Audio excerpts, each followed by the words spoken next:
My 29 female, fiance, June, 32 male, and I are getting married this month. We've been together for 3 years and are so excited to finally tie the knot. June's younger sister, Jane, is also engaged to her longtime boyfriend, and they are set to wed in January 2023. 2 weeks ago, Jane was diagnosed with stage 2 cervical cancer. She's only 28, and understandably everyone in the family is devastated. Jane and her fiancé visited me in June last weekend and asked us if we can let them have our wedding. Yes, our wedding. That includes the venue, catering, all the vendors, except wedding favors. They want to get married before Jane starts her treatment. She's a good friend of mine, so I didn't hesitate and agreed. June and I have already paid everything in full, except our photographer, and it isn't hard to inform all the guests that the wedding's been moved as we only had 75 guests, including our families. Jane and her fiancé had already saved for their wedding, so money isn't a problem either. The problem occurred yesterday when Jane called me asking if she could wear my wedding dress and veil, as she can't find a dress that she likes. She was there when I tried my wedding dress after the alterations. I told Jane I'm sorry, but she needs to find her own dress. I told her I can take her to a friend's boutique and help her find a dress that she'll love. She didn't want to, and insisted I let her borrow mine. I reminded her that my dress was my mother's and the veil is an heirloom that was passed on to my mom by my grandma. Jane was having none of it, and told me I was being selfish. She said she doesn't even know if her treatment will work and that this is only a small favor that she's asking. Needless to say, our phone conversation didn't end well. I told June about it, and he said he respects my decision. My future in-laws, on the other hand, have messaged me, asking to reconsider. I don't want to disappoint them as we have a good relationship, and they're going through something hard right now because of their daughter's illness. But I really don't want to loan my dress and veil to Jane. Edit for more info. My fiancé's family is anti-vax. That's why she didn't get the HPV vaccine. I converted June, but we kept it from his family. My dress is safely kept in my parents' house to those who are worried it might get destroyed. Although I don't think Jane is the kind of person to destroy it. She is kind and a good friend of mine. Lastly, let me clarify that my wedding isn't given to her for free. They are to pay for it. We still haven't decided on a new wedding date though. We'll see how Jane's treatment is going. Second edit. To those who are worried we might not get paid, June had asked his friend, a lawyer, to have everything in writing before Jane and her fiancé can proceed to take over our wedding. Our wedding isn't lavish. We only spent around $18K, mostly due to the venue being expensive. They already paid $12K from their wedding funds. Not the a-hole. That is an heirloom gown, not an off-the-rack purchase that could be altered a bit to suit each of you. Not that that would obligate you. It would just be a slightly less outrageous request. It's intensely personal, utterly unique, and completely irreplaceable.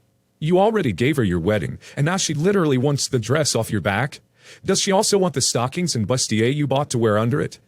Jane was having none of it and told me I was being selfish. She said she doesn't even know if her treatment will work, and this is only a small favor that she's asking. Exactly. So she thinks that you should be willing to risk turning your heirloom wedding dress into her funeral shroud, tainted forever by her illness and possibly her death? It's not a small favor. It's huge. Arguably a bigger favor than the wedding itself. She's trying to blackmail you into letting her wear your grandmother's veil and your mother's wedding dress before you get to wear them. Not the a-hole. You already gave her the damn day. The dress and veil are both items safe for you by your family. The dress has already been altered to fit you. Her illness does not give her the rights to your dress and veil. She better find herself a dress soon because it'll probably be your fault if she doesn't have enough time for alterations. I'm already sorry for you in the future BS you are going to have to deal with. Not the a-hole. You've been over backwards to accommodate Jane. Your dress is a family heirloom, and you are not obligated in any way to share it with her. It sounds like you want to reconcile with Jane and your in-laws. I would invite all of them out to a neutral location, explain the significance of your dress and veil to your family, and offer again to help Jane pick out a dress. If she still refuses, remind her that you've literally given up your entire planned wedding for her, and reiterate that she is not wearing your family heirloom dress. Hopefully, at some point during this conversation, someone will realize that she's being ridiculous.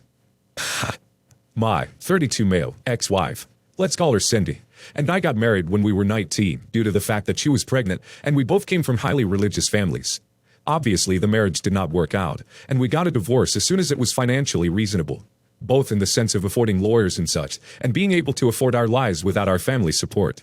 9 years ago, we weren't really actually together for maybe a full year before that. Although we are not in love, I do love Cindy, and we have remained close friends. Some of it was for the sake of our child, but honestly, we don't just tolerate each other for the sake of the kid. Teenager now. Insane. We're genuinely close friends, and have been for as long as I've known my now fiancé, 30 female, which is a bit over 4 years now. Cindy and my fiance aren't close friends, but I thought they were friendly. We always see Cindy when there's anything to do involving our kid, and she's generally invited to anything that has to do with my high school friend group. She's never complained about Cindy being there. So it felt only natural to invite Cindy to our wedding. She's my friend and the mother of my child. My fiance, however, doesn't seem to agree. She didn't say anything when I added her to the guest list initially, but made a lot of comments over the past week or so about how it was a bit weird to invite my ex-wife, wasn't it? And I told her to stop thinking of it like that, and to think of it as me inviting my close, strictly platonic friend to a very important day to me. I also told her that it was kind of hard to uninvite her at this point, given that the invites have already been sent. I thought that was that, but she told her mother that I was being unreasonable, so now my soon-to-be mother-in-law has sent me a very lengthy message on how rude it is to invite a past love to such an event, and to please let her know the invite was revoked. Because mostly all of my friends know and like Cindy, I think they're biased when they side with me on this, so I'm coming to what's hopefully a more unbiased audience to ask if I'm the a-hole here. Not the a-hole, but you are starting a new life with a new wife, and she is your priority now. If she's not comfortable with it, then you should consider talking to Cindy about not coming. But first I'd be asking your fiancé where her line is with you and Cindy's friendship, co-parenting, and make sure her boundaries are ones you can live with. No a-holes. I think it's fair to want the mother of your child, who is a close friend since high school, and who you are still friendly with, to your wedding. It's also fair for your fiancé to want an uncomplicated wedding, and to feel special on her first wedding day, instead of having your family fawn over ex-wife, if they are still on good terms. But you need to talk to your future wife. If you can't resolve this, it doesn't bode well for your joint future. Everyone sucks here. Your fiancé should have been upfront about it earlier. You shouldn't assume that because you have a decent relationship with her that your fiancé will want her at the wedding between you two. She isn't just a friend. She is your ex and your baby's mom. This is supposed to be a special moment between you two. I can understand her not even wanting her in the building because that might distract her from the moment. Yes, the a-hole. I understand she's the mother of your child, but she also used to be your ex-lover. And even though those feelings are nothing but strictly platonic now, I can see how your fiancé would be uncomfortable. Your ex does not need to be involved in everything, especially such an event. Now, do I believe your fiancé should have expressed this discomfort before invitations went out? Yes, of course. It's extremely rude to uninvite someone from a wedding. But now it seems your future wife is not going to be so happy on what's supposed to be one of the happiest days of her life. I, 56 female, invited my son, Eric, 37 male, to come live with me because his wife, 41 female, works shift with virus patients. I was happy to do it, but he was ungrateful and irritable since the first day. A little background. I supported Eric on my own. I put my own education on hold and worked multiple jobs, so I always tried to be an involved parent. He was gifted, so I fought for him to be put into the best classes, etc. And when he graduated high school, I wanted him to become a doctor. There was no pressure involved. I only told him I would pay for him to go to medical school, but if he had a good alternative in mind, I would consider it. He didn't, and so he went off to med school, graduated, and became a doctor, and I was very proud. The issue is that he doesn't see things the same way. Throughout the years, he's kept whining about how I forced him to be something he doesn't enjoy, and always trying to paint me as the bad guy. Even though I let him live rent-free, paid for extra stuff like therapy, ensured that he has no debt, things other people would kill for. Even the facts contradict him. He has a very well-paid job, friends. He met his current wife at school, etc. Since the wife wasn't here, I decided to bring up some of the concerns I have about her. Among other things, she's tried to get him to cut me off before, but despite her best efforts, I was always able to save our relationship. And he lost it. He started screaming and shouting some really vile aggression, because apparently, she wants to leave him. I tried to make him see the silver lining and convince him that he could do better than someone like that, but he just flipped on me instead, and started on his "you're the reason my life sucks, I hate you, etc. spiel. Just generally acting like a child. I wouldn't tolerate aggression like that in my own home, so I kicked him out, and I thought I was completely within my rights to. I just got a phone call from my brother. Eric went there after he left the house, telling me that I'll be lucky if Eric ever speaks to me again. I told him that all I wanted was an apology, and he could come stay here again. But he hung up, and now I'm wondering if I did anything wrong. Am I the a-hole? Yes, the a-hole. You absolutely 100% sound like a narcissist. I'm not even giving you the judgment based on kicking him out. I have a lot of experiences with narcissists, and everything about this language suggests you are one majorly. Get yourself help or continue to alienate your son. There's no other option. Yes, the a-hole. What I'm reading here is all the financial things you threw at him. Yeah, he's a doctor, but he apparently hates it. Sure, you gave him a choice, but it was doctor or maybe. Then you tell him his wife sucks when he's basically on the verge of divorce, at least partially because he refused to cut you off? Wow. You then kick him out because he's ungrateful. Okay. There's clearly a lot here you're not talking about. This entire thing reads like someone who molded their child without any input from said child. Why would the wife want him to cut you off? Generally, it takes a lot for someone to tell their significant other, "Hey, your mom. Maybe we should never talk with her again." By the sounds of it, you gave him the best life you could and supported what he wanted to do without pressure. That's entirely different from, say, you telling him you'd only pay for medical school. You made it clear that alternatives would be considered as well. It sounds like he's having a hard time with his relationship and projecting his feelings about it onto you because you're the nearest and most convenient target. But even if that's the case, you're under no obligation to sit there and take it from him. He's a grown man now, and if he's acting like you ruined his life, you're completely within your rights to not allow him in your living space. Exactly. I only pushed medical school because I knew that was where his talents lay. He loved writing and wanted to do something with that, but I gave his work a chance, and it was mediocre at best.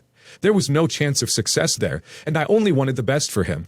His wife has been a constant problem, always policing how I talk to him and making him soft. Apparently, it's not my place to give constructive criticism or be even slightly negative about any of their choices, because I'm feeding his anxiety or something. I didn't raise my son up to be crushed under his wife's control, and this is the best thing that could have happened. I guess he's just too emotional to realize it, and I'm not allowing him back until he regains some self-control. I know what you're thinking, and yes, this is as crazy as the title would suggest, and I'm mostly here because I'm understandably too close to the situation. I, 27 female, had a baby with my sisters, Fiona, 32 female, ex-fiancé, Austin, 35 male. We had a drunken one-night stand after finding out that my ex, Mike, 27 male, and Fiona had been sleeping together for about 6 months. Yes, I was feeling insecure at the time. Yes, I wanted to do something hurtful because I was hurt. Yes, I made the choice to drink, which influenced a series of messy choices. However, I wouldn't change anything, because I have my beautiful daughter, Lacey, 5 female. When I found out I was pregnant, I cried to Austin apologizing, but he wasn't angry at me, and said we'd figure it out. Paternity tests were done as a formality for me, since Mike and I hadn't been intimate in a while, because he was getting it from my sister. But there was some doubts about Fiona's baby. Turns out that Mike was the father of my nephew, Sam, 5 male. Fiona was pissed, because one of the main reasons Austin proposed was because Fiona was pregnant and was trying to use Sam as a way to get him to forgive her. She was also pissed at me, because I slept with her fiancé while Mike was just a boyfriend, and that I did it to be hurtful, while Fiona didn't mean to hurt me. Fast forward to now. Fiona and Mike are living together, while Austin and I alternate custody each week. In Fiona's eyes, that somehow makes her better than me, completely ignoring the fact that despite not living together, Austin is a way more involved parent than Mike is. He pays way more than the ordered child support, has taken Lacey to doctor's appointments whether it's on his time or not, calls every night to say goodnight when she's with me, does her hair, took care of her when she was sick, sat in a closet for 2 hours at night because she thought there was a monster, and I could honestly go on. Mike has only ever changed 3 diapers between Sam's birth and being potty trained. He goes to work, comes home to play with Sam for an hour, and then goes to play video games. If Sam is hungry, Mike will either reheat leftovers or get fast food. Doesn't take care of Sam when he's sick because he doesn't want to get sick and miss work, etc. I know this because Fiona complains about it to our other sister who tells me. I just want to stay away from the mess, so I've always bit my tongue and kept my distance. Last week, Austin had a birthday, and I made a post celebrating him and highlighting all the wonderful things he's done as a father. Fiona and I aren't Facebook friends, but she's not blocked, so she can see my posts if she really wants to, and she saw my post about Austin. She complained to our dad and has accused me of rubbing in how much of an involved father her ex is to Lacey, because the more appropriate time to post something like that would be on Father's Day. I can honestly say that that wasn't my first or second thought when I made the post. So, am I the a-hole? Edited to add. I just wanted to make something clear, because people are still confused. 1. Austin is Lacey's father. 2. Austin is not Sam's father. 3. Mike is not Lacey's father. 4. Mike is Sam's father. 5. Through my dad I have 3 sisters and Fiona is one of them. 6. Yes, I did take down the post after Fiona blew up over it, so my other sister and dad could have some peace. But it's been a week and she's still raging about it. Not the a-hole. She went peeking through your Facebook and got exactly what she was there for. Ammo to stir the pot. It sounds like she has always been in competition with you. But guess what? When someone tries to pull you into a competition, you are not obligated to attend. block her, and your ex if you haven't already done so, and live your life. For this specific instance, not the a-hole. A birthday is when you tend to talk about what's best about people. Austin being a good father fits. Fiona seems to have one hell of a superiority complex, because she keeps trying to win rather than focus on what's best for her son, and that worries me. Holy soap opera Batman. Not the a-hole. And honestly, this is messy enough without your sister attempting to stir the crap pot, because you publicly acknowledged a good man that is being a good man. Not the a-hole. Your sister did something that was hurtful to you, her sister, and then continued to do it. If she doesn't like being called out, then she should have thought things through. What I want to know is, why are you not with Austin? He sounds like a perfect person for you, and he is obviously a really great father. Just because we're good co-parents doesn't mean we'd be good romantic partners for each other. Plus, we decided that the situation was already messed up enough as it was. However, we do make jokes after getting together in our 50s if we're still single.